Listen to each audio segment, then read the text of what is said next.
उत्तर प्रदेश में जाटलैंड की सबसे हॉट सीटों में शुमार कैराना में समाजवादी पार्टी की युवा प्रत्याशी इकरा हसन ने करीब 68,000 वोटों से भाजपा के प्रदीप कुमार को चुनाव हरा दिया है।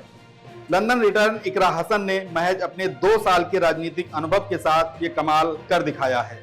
जाटलैंड में इकरा हसन की ये जीत किसानों की जीत मानी जा रही है, जो किसान आंदोलन के बाद से भारतीय जनता पार्टी से असंतुष्ट चल रहे हैं। लंदन से पढ़ाई करने वाली इकरा हसन कैराना और मुजफ्फरनगर से सांसद रहे दिवंगत मुनव्वर हसन की बेटी हैं।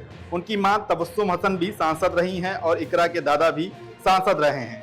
जाटलैंड के सबसे मजबूत राजनीतिक घरानों से संबंध रखने वाली इकरा हसन का राजनीति में आने का फिलहाल कोई इरादा नहीं था, लेकिन साल 2022 की परिस्थितियां उन्हें वापस लंदन से इंडिया ले आईं, जब उनके भाई नाहिद हसन को जेल हो गई थी।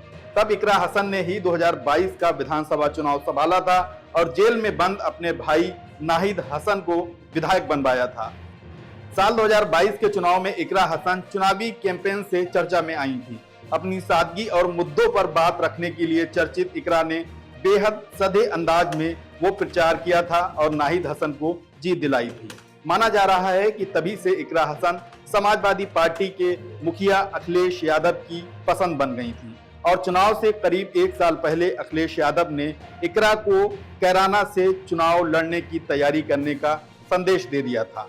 इकरा हसन कैराना की सियासत में घुलने लगी। वे लगातार कैराना के गांव-गांव घूमकर जनसंपर्क अभियान चलाने में जुट गईं और देखते ही देखते कैराना ही नहीं बल्कि इकरा हसन की शोहरत उत्तर प्रदेश में भी बढ़ने लगी। लोकसभा चुनाव के दौरान उन्होंने कैराना के मुद्दों पर बात रखी, किसानों की समस्याएं उठाईं, बेरोजगारी पर बात की, युवाओं की स्थिति सामने रखी। कैराना के विकास और बदनामी का मुद्दा भी इकरा ने बेहद चालाकी के साथ उठाया। वह अपनी बात लोगों को समझाने में कामयाब होती गईं और लोगों के बीच जगह बनाती चली गईं। इकरा हसन अपने भाषणों में भाजपा पर इस बात को लेकर हमलावर रहीं कि भारतीय जनता पार्टी ने कैराना को बदनाम करने का काम किया है। यहाँ की सड़कें अच्छी नहीं हैं, औद्योगिकरण नहीं हुआ है, बेरोजगारी चरम पर है जिससे युवा हताश हैं, किसान परेशान हैं, खेतीबाड़ी के संसाधनों में लगातार महंगाई बढ़ रही है और किसानों को फसल के वाजिब रेट नहीं मिल रहे हैं। बहरहाल इकरा हसन ये बातें कैराना के लोगों को समझाने में सफल हुई।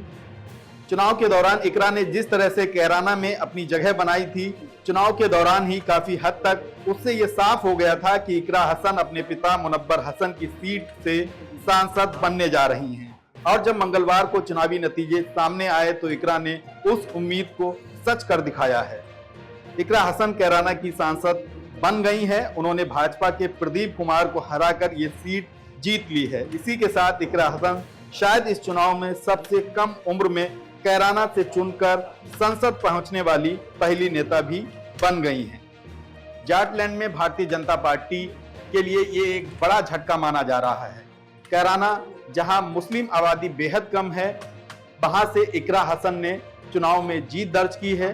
खास बात यह है कि इकरा हसन ने इस चुनाव को सांप्रदायिक आधार पर ध्रुवीकरण से बचाकर रखा और कैराना की सर्व समाज को वहां के मुद्दों पर अपनी बात समझाने में सफल हुई हैं। कैराना के लोगों ने इकरा हसन की बात सुनी, उनका समर्थन किया और उन्हें चुनाव जिताकर संसद भेज दिया है।